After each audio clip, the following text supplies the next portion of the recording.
All right, we are talking about human design here, and we are going to start by talking about why would we even talk about human design? Well, human design is its own synthesis of many systems. It's like nine different systems. You can see like what may look like chakras, but they're not. They're centers. You could see the what may look like the tree of life or the Kabbalah. There's channels for that, gates, yada yada. May look like there's astrology here. There's a whole bunch of everything. It's a synthesis of everything. But manufacturer of dreams, what is human design? Human design is a person's energetic blueprints. There's many different ways that we can explain this, so I'm going to go ahead and do so. It is your energetic blueprints. Like, let's just say that you just bought an airplane and you want to know how to pilot it. So you take out the user manual to pilot it. And then you find that you have the user manual for a bike. Well, it ain't gonna work. So we have this user manual for you in life. People have been telling you your whole life what you should be doing, what programs you should be following, and I guess I'm just another person doing the same thing. But what I'm here to tell you to do, what we're here telling you about, is how you say your yes and no in life. I've never met another system in my life that tells me how to use my energy. How I specifically understand or know how to say my yes and no. How do you say your yes and no, manufacturer of dreams? That is the point of this experience.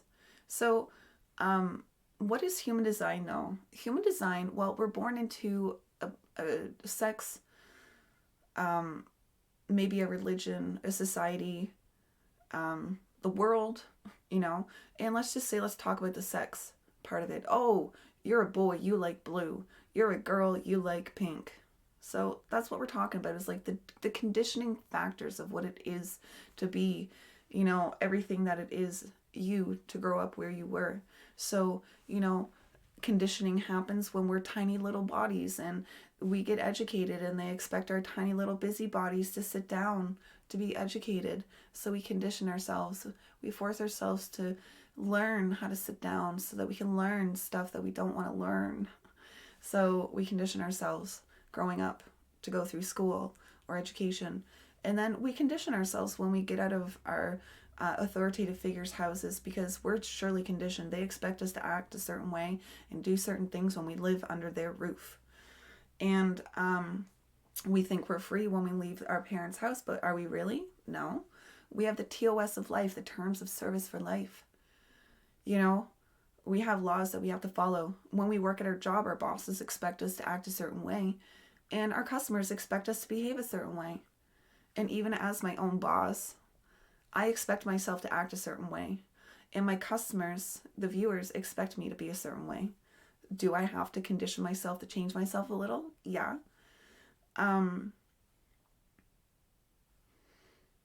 I have to purposely say words that I would never say online, because I would definitely be banned forever. So I've conditioned myself to make sure that my speech is changed when I'm working online. So we condition ourselves all through life. Maybe trauma happened and we have coping mechanisms to get us through the day, or maybe we see somebody else over there doing it better, so I'm going to change myself and try to be like that person over there because they're doing it successfully. I'm going to be like them. So, or maybe you were humiliated and you vowed that you would never do that thing that humiliated you, even though it was truly an aspect of who you are. So you change yourself. There's many reasons why a person changes themselves. So this human design experience really does bring us back to who you are. Who are you? What is your energy? What are you? Who are you? What can you rely on as being you? Instead of being confused of a whole lifetime of conditioning and program based on what everybody thinks that you should be doing based on what is correct for you. So human design is our energetic blueprints.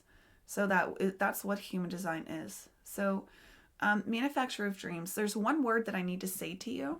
before we actually get into the thick of things, your type, you are a manifesting generator. Now, I'm not going to be educating you on what manifesting generator means. You're just supposed to hear the word manifesting generator.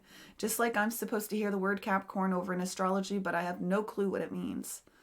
But to a person who's trained in astrology, they surely understand that Capricorn means something very different, blah, blah, blah. That's just like me. There's a lot of stuff that is under what manifesting generator means, but you don't need to know what it means. Your energy just needs to hear it because it's your type. Your DNA understands what that means. The DNA level, your DNA understands the manifesting generator. So, manifesting generator, if somebody ever asks you, what are you in the human design world? I'm a manifesting generator. That's what I am. I'm a manifesting generator. Now, what we're going to talk about today is two different aspects. We're going to talk about everything that you need to know in order for you to understand how you say your yes and no. And then part 2 is going to be brain candy. And we have this clear distinction because part 1 is anything that you need to know. I have no clue why, but trypophobia lights or like thoughts are going through my head right now. I just see holes and it's really triggering me. Thank God I took my anxiety meds. Why am I seeing like trypophobic holes in my vision, like in my brain? It's so disgusting. Okay, so part 1 is talking about how you say your yes and no. Now, manufacturer of dreams, let us move to the list of words over here. You have your strategy and authority. This is your choice mechanism. It doesn't matter if we're talking to you, manufacturer, or if we're talking to other people. Your choice mechanism is a 2-part always, and it is always your strategy and authority. This is your choice mechanism. This is how you make your choices in life. This is how you make correct decisions for you. So manufacturer of dreams, let's make this specific to you. You are here to respond, and your sacral energy is your inner authority. What does that even mean? We're going to run over it. So here to respond and your sacral authority, even though they're two different things, they both happen in the same region. So people kind of get a little bit confused that they're the same thing, but they're not. But I'm going to kind of clump them in as if they are, because I don't need to tell you the differentiation. We're not here to educate. We're here to tell you about your energy. So how do you say your yes and no? That's what we're about to hop into. Strategy and authority, following your choice mechanism, following your strategy and authority, following your yes and no, following your strategy and authority. That's what you're doing. You're following your strategy and authority. You're following your yes and no. You're following your energy. You're following your aura and what your energy has enough energy for. That's what strategy and authority is. So let us talk about what waiting to respond means. Well, over the years, doesn't matter how old you are, why do I keep on seeing trypophobic circles?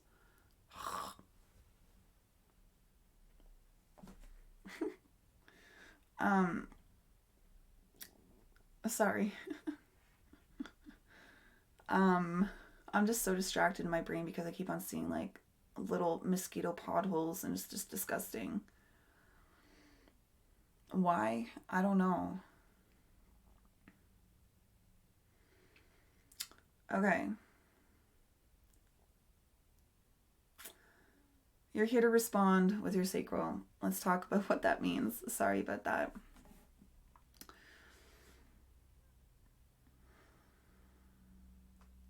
Yes, our whole life we're conditioned and programmed to just like feel like we have to do something with our energy and like overthink about what we have to do with our energy. So we're programmed and conditioned to feel like we always have to do something with our energy. And waiting to respond, actually, your strategy, waiting to respond, actually interrupts the conditioning that we've been programmed to do our whole life. So, when you wait to respond, you are interrupting your normal behavior, your normal actions, your normal thought process on what you should be doing. So waiting to respond allows your aura to start working the way it needs to work. So waiting to respond does not mean disengaging. Waiting to respond does not mean disengaging with life, not doing anything, and stopping. No, responding means just disrupting your normal behavior on what do I think I should be doing with my energy? What should I do today? What should I manifest? What should I force out there into the world? So a person still does need to leave their house and, go to their job and, engage with life. So, but waiting to respond on your normal behavior is what we're talking about here. So you can allow your aura to do what it wants to do. So waiting to respond over time, like seeing if your sacral has enough energy, let me tell you what that feels like for you. It could feel like this contraction or expansion from your navel up to your chest. To me, it doesn't feel that way, but some people explain it like that. And maybe it sounds like uh-huh or uh-uh or uh-uh. But these responses are really these guttural sounds. Uh-huh, uh-uh, oh. And maybe you recognize sounds that come from your gut, like a baby makes, like ooh, ah. Maybe you don't like something and you're like, eh. And those sounds are correct for you.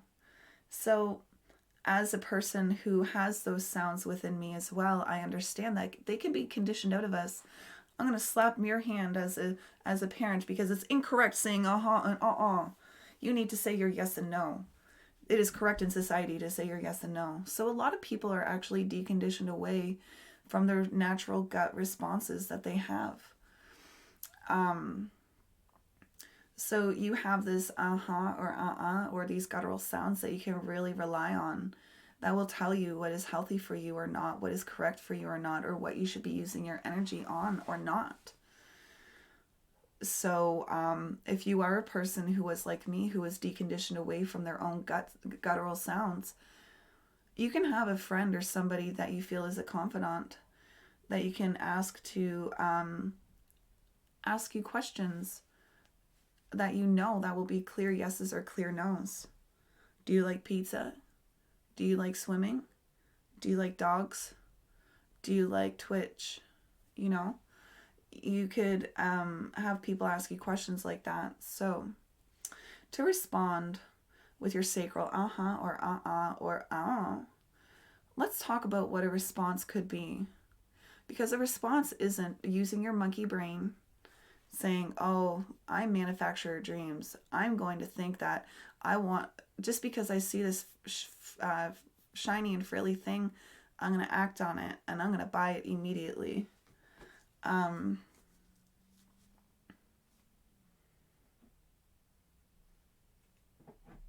Why did I say that? Just give me a second. Let me I go into my head and I see those stupid trypophobia images in my head and I get distracted. Right. It's not you asking yourself a question, I want that $10,000 thing. Do I respond yes or no that I want it? No. That's you asking yourself a question. That's what we've been conditioned to do our whole life. That's what we're getting away from. This is what we're interrupting. That's what we're stopping. Oh no, I'm good. I just have a hard time focusing. It's okay. It's just because I'm saying a lot of different things.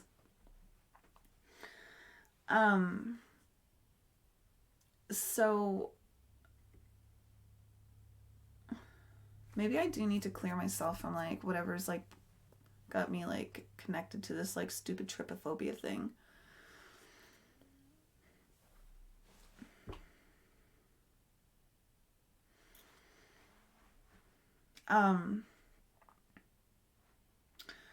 So responding is not you asking yourself your own question from your brain internally to yourself. No. I mean, you're allowed to ask yourself questions about what you want in life, but It's more so of environmental cues to see if that's something that you want to do. Of course, you're allowed to dream. Of course, you're allowed to have these wants and experiences in life. You're more than welcome to. And of course, you are allowed to engage in life. Um, but the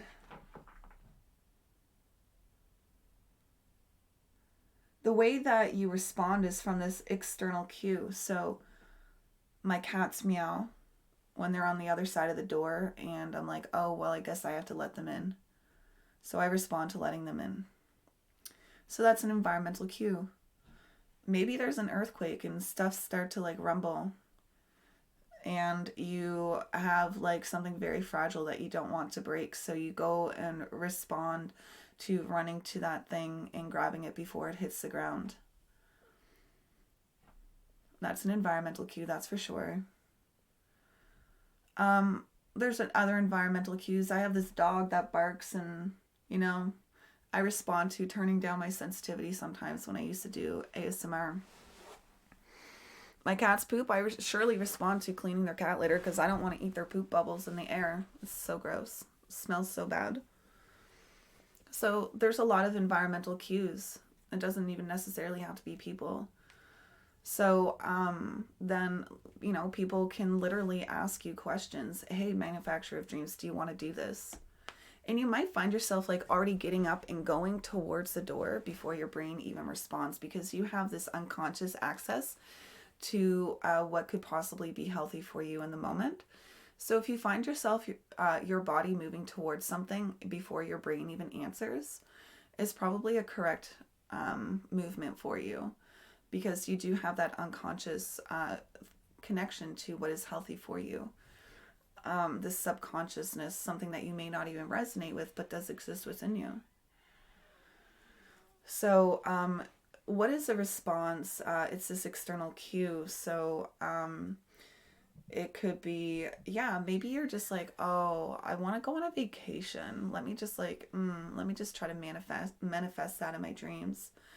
Um, and then, you just see what comes or what is around. You're engaging with life. You're doing your Facebook, you're doing your Insta, you're doing your normal text messages, you're going through the store, and then while you're on Facebook, you see that there's this vacation that's like a once in a lifetime, the one that you've always been wanting to go on, and it's just there.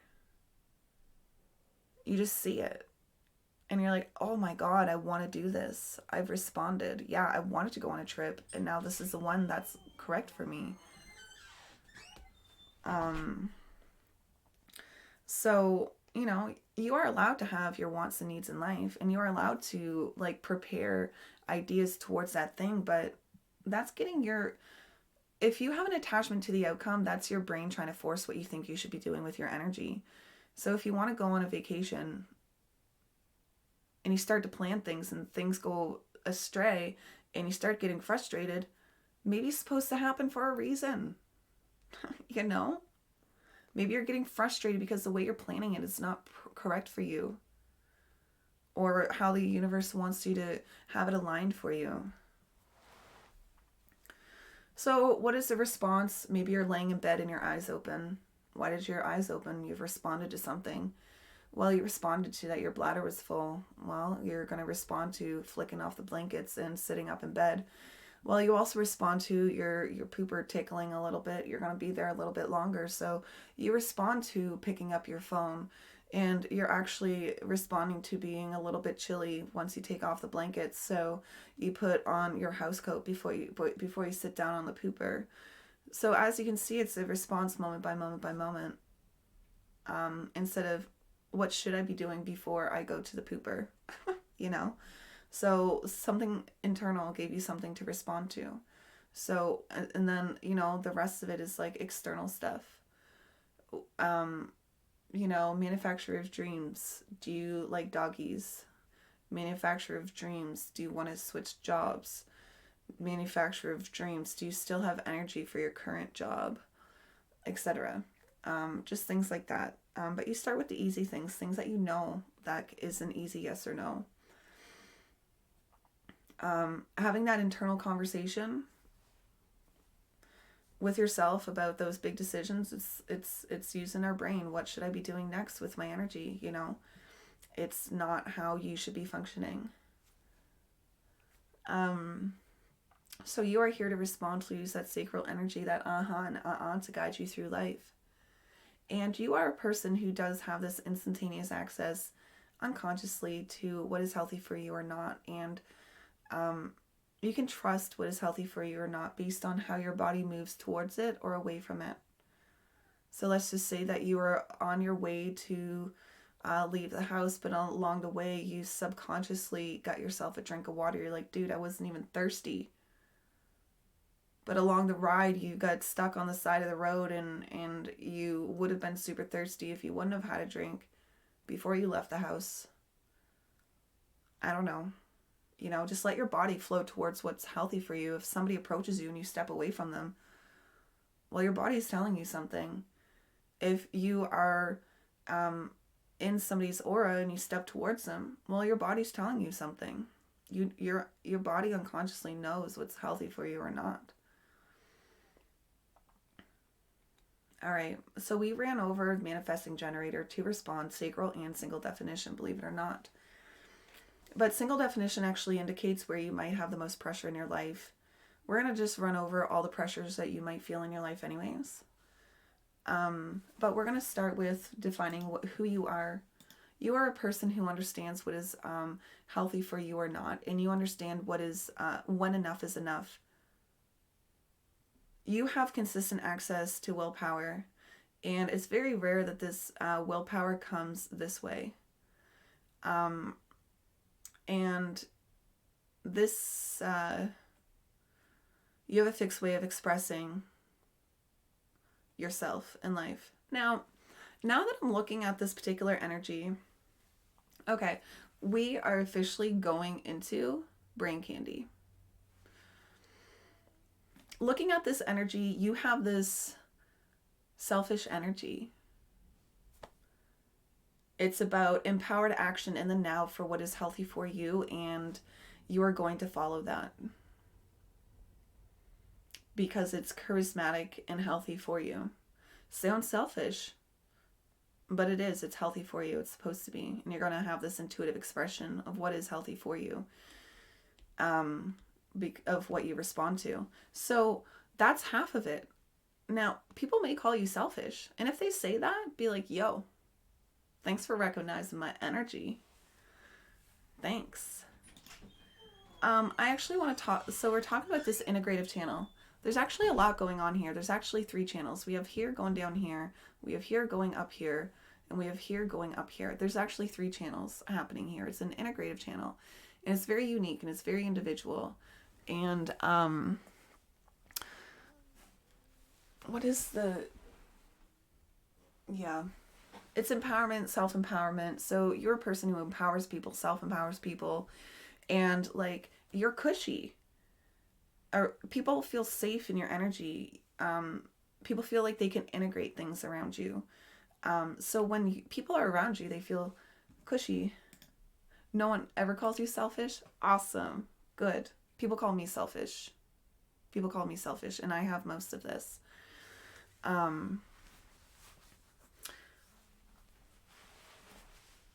Good.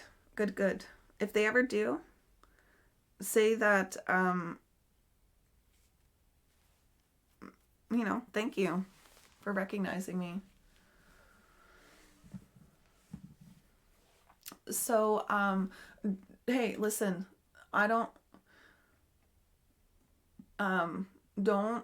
there's no excuses for anything here. I don't want you to explain yourself or anything. This is just here to I'm not harping on you. I'm just helping you get to a next stage of understanding of who you are. So I just want to make sure that, okay, so the possibility of having the word selfish or self-absorbed,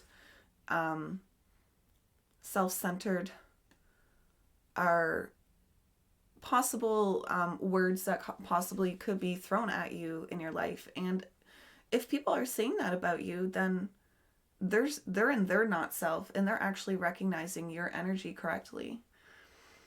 I want to talk about this though. This is the money line, a design of the materialist. Um, just because you have the money line, it doesn't necessarily mean that money, money, money is what you're gonna have in life. But I want to say that Donald Trump has this line here.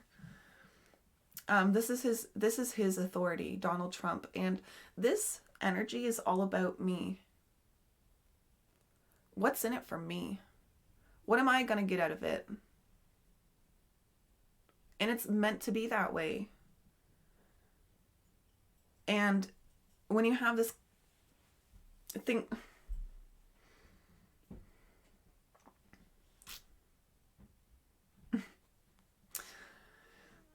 so this is the money line. It's like the channel of material wealth, material gain. And it's just literally like, because it's such a unique perspective on life, it's when people talk about when your will is into the world, maybe some people may not understand what you're willing into the world, because it's just such a unique energy. What's in it for me is correct for you. What's in it for me?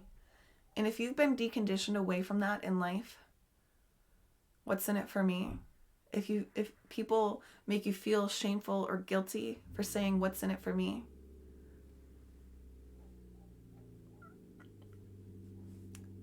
that's too bad for the people around you, because you are meant to say what's in it for me. Um,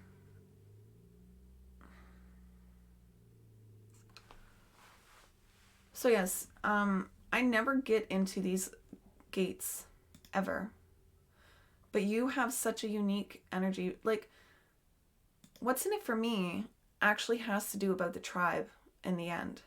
It's not just about you.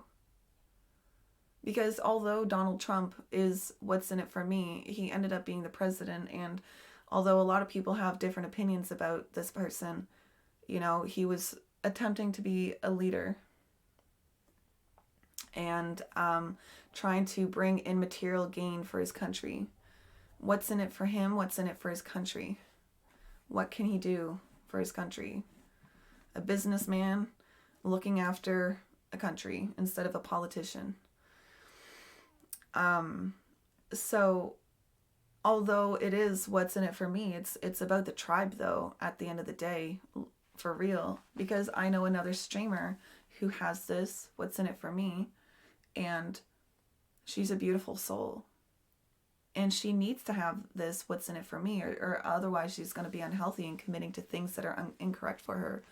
And she does need that material gain in her life to be successful, and she is a successful streamer. She makes a full-time living at it.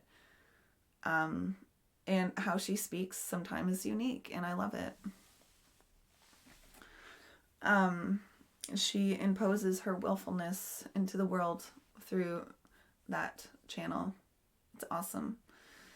I'm just getting way too deep here.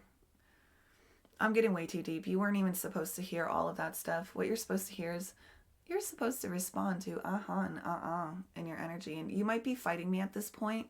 You're like, that isn't me. That isn't me. But the thing is that we could be so far conditioned away from who we truly are, we may not recognize some of these things within us. Maybe people made you feel... You've already read this? Awesome. No, it's great. I'm just reintegrating everything that you should be knowing. Yeah. So, all right, you don't want to know about that stuff? Sounds good. Let's talk about how your centers have influence on you. Your not self aspect of this, if you're in your not self way, then the reason why you're able to read about this is because they're able to copy and paste this from a book.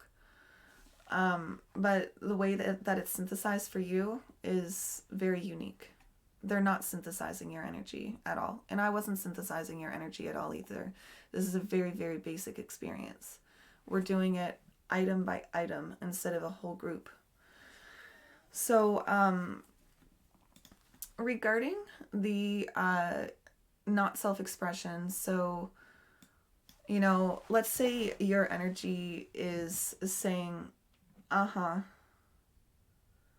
and you follow that uh huh, then you're allowing your purpose to flow through you. If your energy says you follow that, um, you're allowing your purpose to flow through you. So if your energy says and you don't follow it, then this is where your not self comes in. So if you're making not self decisions, let's see what these centers are talking about.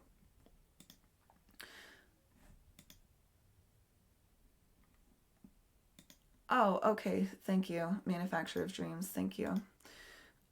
So let's talk about the root center here. I love this. If people are outside looking in, um, yeah, if people are outside looking in on you, um, and they're seeing like they're just like trying to harp on you, and they're not self. People may call you lazy. People may call you a procrastinator, but you're not a procrastinator at all when you're using your energy correctly. You know exactly what needs to get done. You know exactly when it needs to get done. What you're doing with your energy is you're not procrastinating, you're not being lazy, you're actually accumulating the proper energy and timing and adrenaline that is needed in order to get the thing done that needs to get done. So people can try to harp on you all they want, but if you are in your energy correctly, you're not going to move sooner than when you are needed to be moved for that thing that needs to get done. So if anybody ever says you're lazy or procrastinator, no. Stop it. Who cares what they say? You know exactly when the correct timing is for you. So this is a pressure sandwich here that you're in, a physical pressure sandwich and a mental pressure sandwich. So you are possibly running around trying to get things done, trying to grow, trying to progress, trying to initiate what you think might grow you. You might be acting on stress. You might be, these are not self-expressions within this center, forcing what you think should be grown. So you might just, or you might be so debilitated by how much that has to happen, you're just doing nothing. Which is something that you possibly could have expressed earlier. So in order for you to understand what you should be doing next in your life, instead of being debilitated for the next 7 years with all the things that need to physically happen, allow yourself to move through the and ahs of what is correct for you or not, and what is correct for you to commit to. Now, what is the not self-expression of this? You may be avoiding confrontation and truth, or you may be telling too many truths or confronting too many people when it's not correct. So for me here, I hate woman showers, like baby showers, wedding showers. Oh, hate them. When are you going to have a baby? When are you going to get married? I'm still 35. Like, when do you think it's going to happen anytime soon if I'm 35 and it hasn't happened yet? Screw off. I literally avoid woman showers. I drop the present and I run before people start getting all these catty questions asked to me. I would rather just throw up my middle finger and say, who cares? I'm not married. Does it matter? Why do I have to fall into your basic societal standards of having a baby by the time I'm 20 something? Shut up. That's what I don't want to say. So I just run away. I honestly believe that I lost my job over telling too many truths. They asked what was wrong with the business, and I kept on telling them, this is what's wrong, this is what's wrong, this is what's wrong, until I finally lost my job. So telling too many truths can be a bad thing too. But I responded to like keep on telling them all the truths of what was wrong with this company. So if you are acting in your not self, then you might not know what to think about. You might be accumulating other people's work. So, Manufacturer of Dreams doesn't know the answer, but when I usually ask them, they usually find the answer for me. So I'm gonna ask them. Or you might be the person that accumulates other people's work at work. You might find yourself scrolling through TikTok or whatever to find what's inspirational. You may not know what to find inspirational if you are in your not self. So my example here is that when I worked at my job, we all transitioned into new positions, and I allowed people to take advantage of my mind. Guys, you have 2 weeks to know your new position. Otherwise, I'm going to stop helping you after 2 weeks. They took advantage of my mind. And then after the 2 weeks, they're like, Katie, do my work. And I'm like, no, it's not my problem that you don't know how to do your job after 5 years. Do your own job. So I allowed them some time, like a period of, you can take advantage of my mind, but my clients are now suffering because you're lazy and you don't know how to do your own job. So how about you learn? Because I'm done doing your work for you. So that's like an exaggerated example, but it happens a lot at work. I gave this example earlier. Although people that you love might be asking you questions, it doesn't mean that you need to answer them. My example is my son. I'm on my computer working. I'm literally with headphones on, one earphone off, listening to recording and editing. Hey, Mom, what time is it? I don't know. What time is it, son? That's not my question to answer for you, even though I could have literally told him the time and the time it told me to cuss him out. It's 12:33 right now. My answer is, I don't know. Go check for yourself, because he's finally realized that I don't answer little petty questions like that, because he's too lazy to get his ass out of his chair to check his phone, so that he can't go to the kitchen and check the oven if his phone's dead. I love you, son, but don't be so damn lazy. I'm not answering those kind of questions for you. They matter, and I love you, and your questions matter. But you're literally going to derail my project that I'm working on. This is my work hours, and you're asking me what time it is because you're too lazy to pick up your phone? No.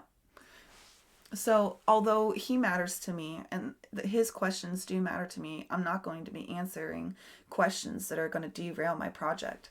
So, for example, as a streamer, it's very easy to get derailed. I was starting your reading and someone said something about, I don't know, suspiciousness. And I could have gone all derailed and talked about it. People could be saying, hey, Katie, why don't you do a tarot reading? All right, well, I do those on Friday. Now let's get back to human design. Sometimes I don't even answer it, and I put up my, my schedule. Check my schedule. So, hey, Katie, what does gemstones have to do with human design? It has nothing to do with human design, so we're not going to talk about it. And actually, that's why I tell people in chat, I don't talk or answer anything in chat, because this is what I'm trying to appease. This center right here, I can't, my not selfness wants to answer chat at the same time as appealing the person who is having their reading. I can't have chat move. If you guys move too much, I have to put you guys on emote chat only. It's true. So I have to accommodate my own not selfness by literally stopping chat, because I will want to answer questions that don't matter to me right now. Although every viewer matters, every person matters, and every question matters. It just doesn't pertain to this moment. So don't let yourself get derailed by other people's questions in life. This is where you might find yourself, if you're in your not self, being rigid. Either telling people, I know, and I'm going to tell you what I know because you're wrong. And, or it could be the complete, all right, so, yes, have a great day. Back at you, Pega. You're beautiful. I can't wait to see your stream for reals. Have a great Wednesday. All right, so what we were talking about the Ajna Center. Let me point to it. It's up here. So some of the not self-expressions, if your energy is telling you to do something and you're doing the opposite, maybe you might find yourself being rigid here. My expression of this, because I have this open too, or undefined, is I humiliated myself by taking facts from other people without cross-referencing the facts, and I vowed to myself that I would never speak again unless I knew facts for sure, because I humiliated myself. So, that's a rigidness within the center. I refuse to repeat myself in fear of being humiliated, but that has a little bit to do with my open throat as well. But I didn't know, and my rigidness was to be quiet until I did know. And then it kind of created this persona that, oh, Katie's really smart because every time she opens her mouth, she knows what she's talking about. No, I don't know very much, my love. So that was a rigidity. I only know what I know, and that's not a lot, and that is okay. And when people try to tell me the things that I should know, I'm like, oh yeah, like that friggin' that meme where he's just leaning over like, oh yeah, Charlie and the Chocolate Factory. That's what I should know. Oh yeah. So for example, Kitsy's hubby, he's an amazing being, and he was just trying to help his wife say a word correctly, but it was his not self-expressing himself because, he was trying to impose what he knew. She is a person who spoke French and English as an opportunity growing up, and she says onion, a G, because in French, oignon is onion in French, English. So she said onion, and he literally stopped her conversation and said, yo, let me get out this whiteboard. Let's spell the word onion on a screen to you and show you that you're saying it wrong. He completely derailed her story. He made her angry, and she was like, pretty much like, F you. I don't care that I say it that way. I know I say it that way, and I'm going to continue to say it that way. Thank you. So like his proving his knowingness, even though it was like, I'm going to help you because you're my wife and I want you to say it correctly. It was kind of like a not selfness. He could have said, do you know you're saying that wrong? And she could have chose if she wanted to correct that or not, right? That's her choice if she wants to say that correctly or not. So you only know what you know, and that's okay. And you will have pressure on your head, and you will be physically pressured to do things, but you don't have to act on it. All you have to do is respond to life and allow your energy or your aura to tell you what you have energy for. So right here, this is, in my opinion, the most beautiful aspect of your whole chart. And I actually want to save it for a second. I want to go back over here. So we learned how you say your yes and no, your uh-huh and or your I don't know. And if maybe you just don't know, maybe somebody didn't ask you, or maybe your energy is just still trying to process it, and that's okay. So let's talk about that. If you respond and your energy said yes, and you followed that yes, then you are allowing your purpose to flow through you. If your energy says and you follow that then you are allowing your purpose to flow through you. Your purpose is your incarnation cross.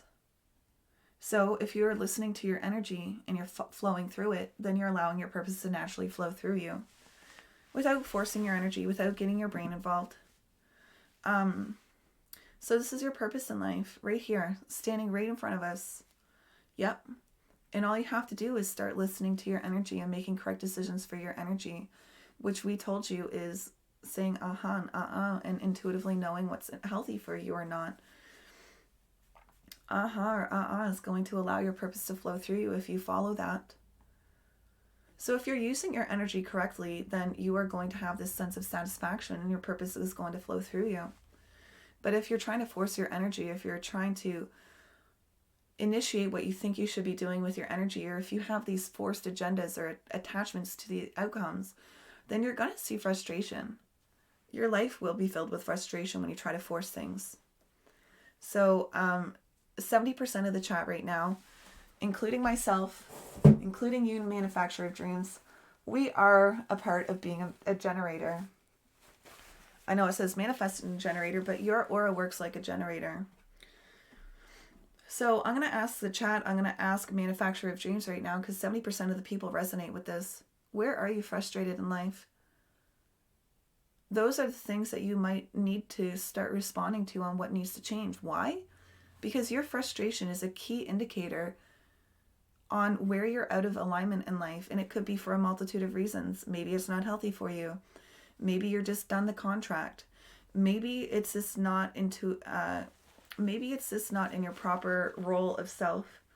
Maybe, I don't know. But what do you respond to doing next? Just because you recognize frustration, it doesn't mean you need to quit something or start something. Don't get your brain involved. Now that you understand that frustration is a key indicator that something needs to change, what can happen in that particular moment that can change that? What do you respond to doing in that moment? Don't overthink it. You can't plan it. Your energy will tell you what to do. So if you're looking for guidance on what should you be doing in your life, this is what you should be doing, looking at where you're frustrated, because your frustration is giving you a key indicator of where you're not in line with who you truly are in life. So frustration, in my opinion, is an up-level indicator. Oh, I'm frustrated. Where can I up-level? How can I up-level? What do I respond to doing? Okay. So, regarding your purpose in life, if you follow what your energy is saying, and you follow it, you allow your purpose to flow through you. If you do the opposite of what your energy is telling you to do, then you see frustration, or you end up in not self. We're not going to be talking about your incarnation cross today, but if you want to Google that for yourself, you can Google right angle cross of Eden 121136.6. And if anybody else in chat is excited to look at their own purpose in life, then you need to Google the whole sentence. It could say right angle, left angle, or juxtaposition, and you need to make sure that you add the numbers in the end. Otherwise, it's just not going to make sense for you. But either way, let me move on to the next brain candy. You have your profile and your incarnation cross. When a person first steps into the human design realm, we, or you, will not resonate with your profile or your incarnation cross. Why? It's because we, or I, or you were in such a place in your life that we've been so conditioned of what people expect from us, and us giving what we expect people want from us, and doing things for people, yada yada, that we've really stepped away from who we truly are. And we don't recognize who we really are when we literally see it in front of us, because we've just been deconditioned away from it.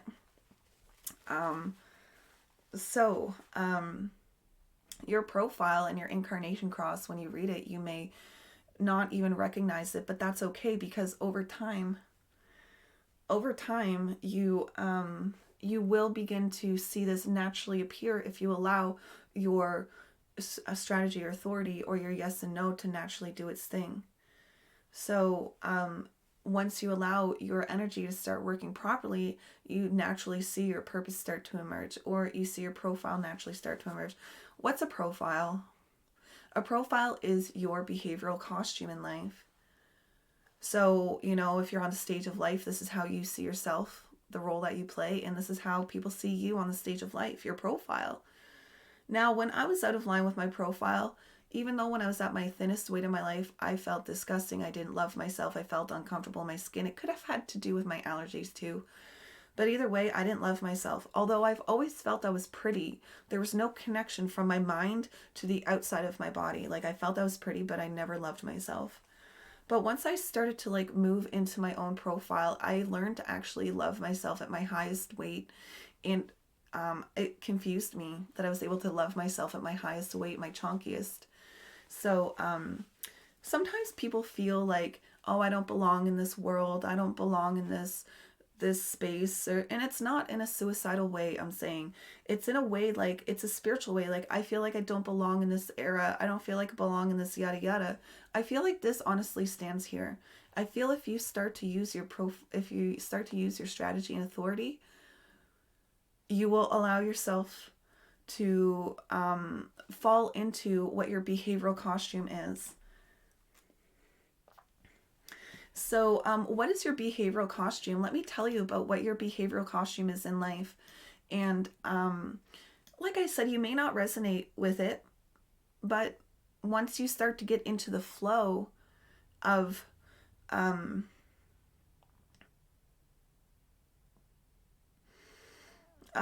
you are, then your profile will start to emerge. So you are a person who is meant to do trial and error, and you are meant to be the martyr of what you have trialed and errored.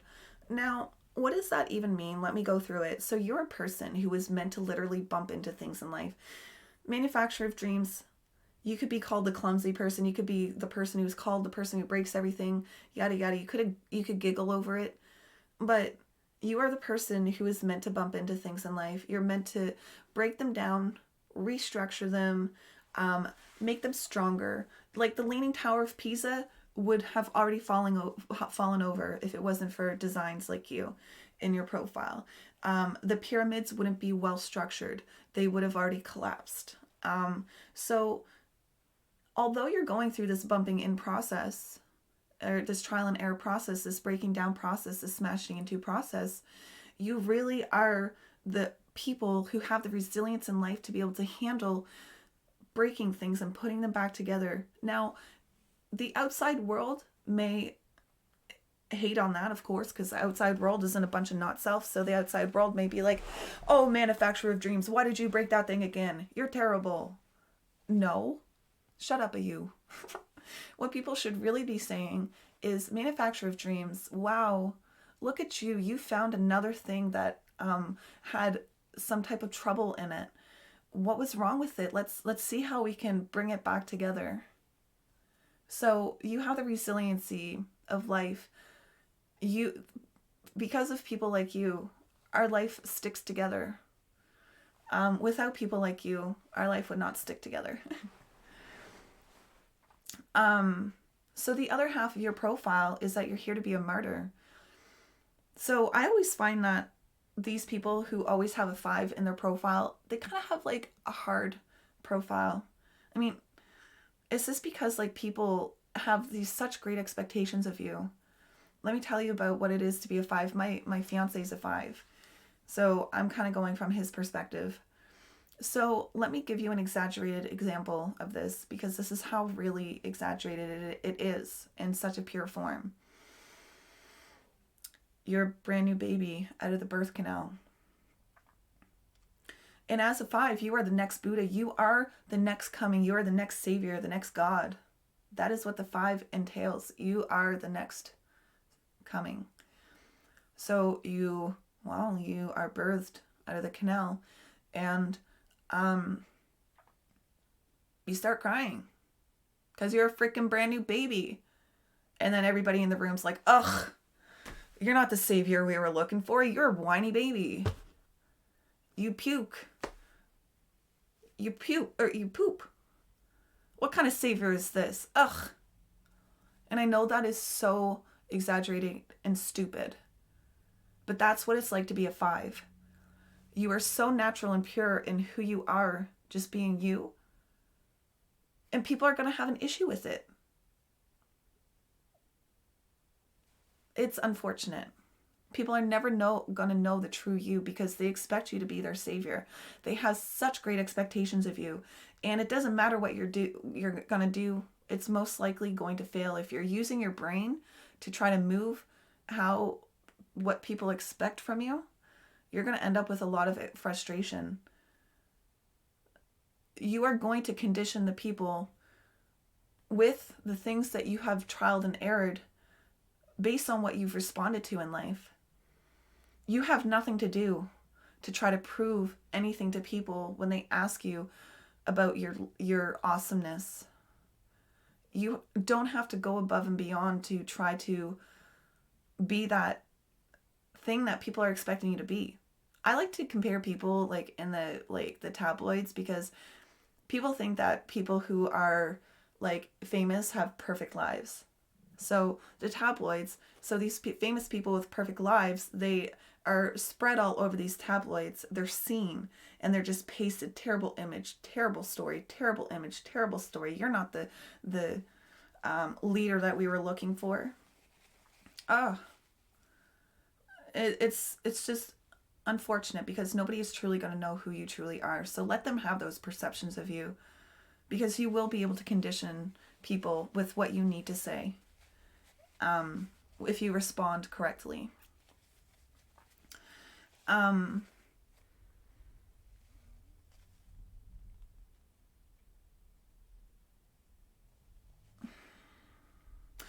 So what's so hard about this is that you are a person who is meant to trial and error. You're meant to break things. So you're supposed to be this person who's supposed to be this leader and this god, and people are watching you break things and fall into holes and stuff.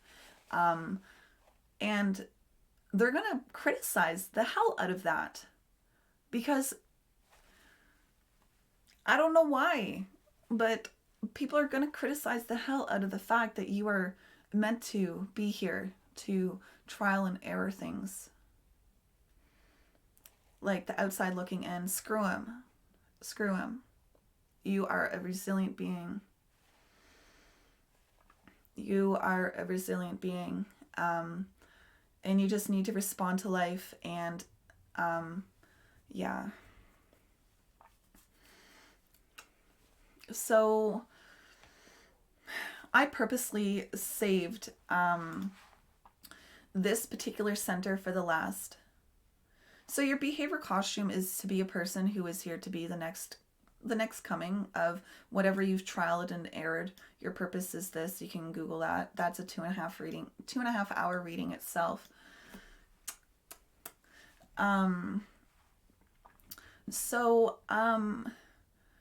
Now we purposely left this to the last, this center here.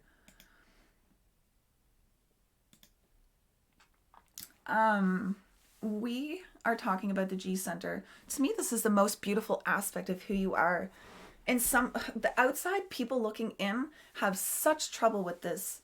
So let me tell you about this. You are a person who has this open G center. You are a person. So the G center is all about like your role, direction, identity, and love in life. And you're here to experience many different variations and facets of that because you have no fixedness in what that is. So you're really a person who is supposed to be saying, who am I today? Because you're going to be a different person every day and you got to get comfortable with that. But the thing is that with this wide open G center is that it's a beautiful compass for you in life. If you say, your G center is telling you, if you say, your sacral in combination with your G center is telling you that this is a great spot for you because it has great opportunities, people, and experiences for you. But if you walk into a space and you're like, nope, get the F out of there, start running, get out, because wrong experiences, wrong people, wrong place, to get the things that is what's correct for you. So this is a beautiful, beautiful open center to have. It's a beautiful compass. You need to listen to it. It's going to tell you what's correct for you. People, places, things, or experiences. Now, what is also beautiful about this is I told you that this is all about love, identity, direction in life. So I don't know. This is where our moderator, Kitsune Ember, has hers open too. And she is a creative person. You know, she is a person who picks up things maybe for a week, for 2 days, for 6 months, for 2 years. And then she puts them down and moves on to the next thing. And that's how her life was. So she knows how to sew. She's crochet. She knows how to use she knows how to paint. She knows many different facets within the different mediums, like different things to paint with. She has studied and dabbled within many different creative facets like carpentry, 3D printing. She is a props maker for the film industry. But all the while, everything that she's done so far was correct for her because it led to her perfect job so far. But the thing is that outside people looking in say, what's wrong with you, Kitsy? Why can't you hold on to things and finish them? Why can't you just finish something for once? Why can't you just stick with something forever? Why can't you? Ugh. Ugh. This is the biggest pain, in my opinion, in someone's chart who has this open center. Who gives a crap what other people are telling you to do? If you say to that project for 3 minutes and then you set it down, perfect. And then you move on to the next thing that you respond to. Do you have enough sacral energy for that? Cool. For 2 weeks? Cool. And then you're going to pick it up in a year and a half again? Cool. That's amazing. Good for you. Never, ever, ever, ever let anybody say, ugh, can't you just finish something for once? Can't you just at least have something to identify with? Ugh. I think it's beautiful that Kitsy has this different identity every day, and she's actually relaxed into her life a lot, and she's told people to F off when people um when people tell her you got to stick to something. She's like, nope, I'm just going to do my own thing, but thank you for offering your terrible advice. Thank you. um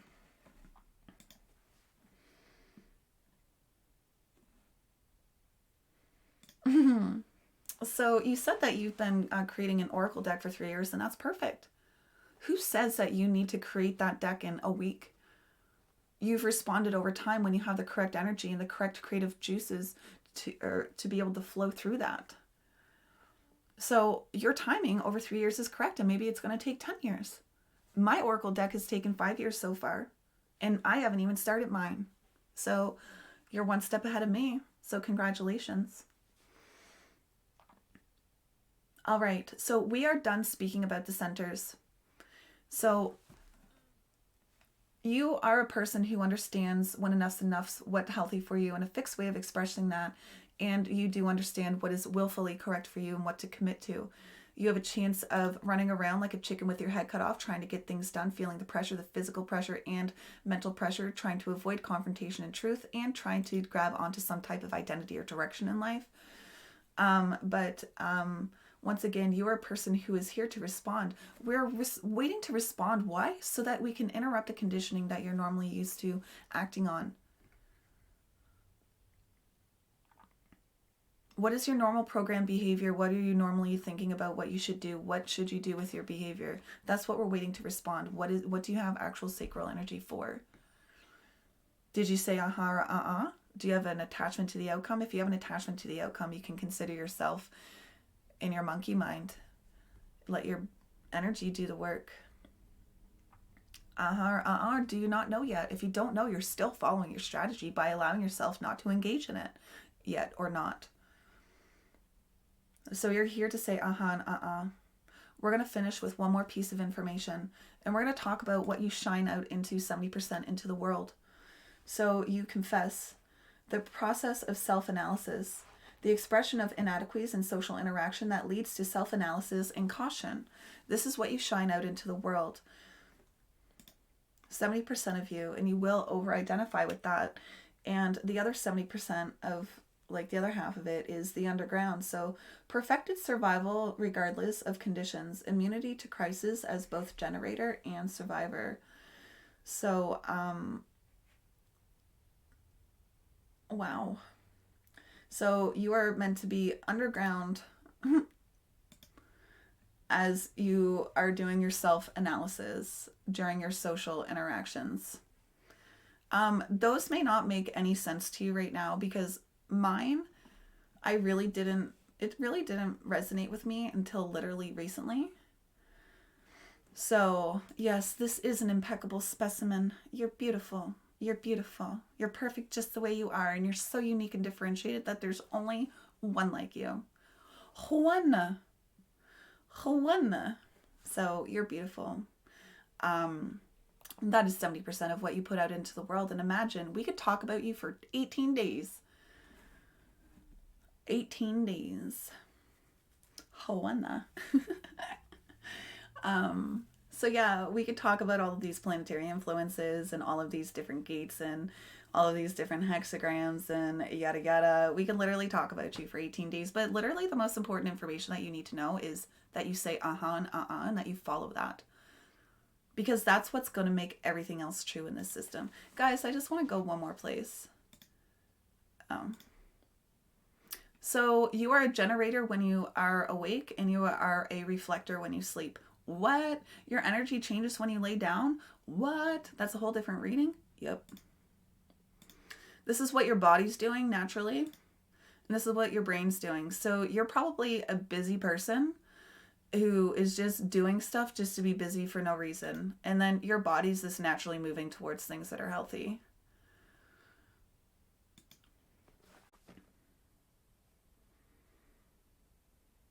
And that is your experience.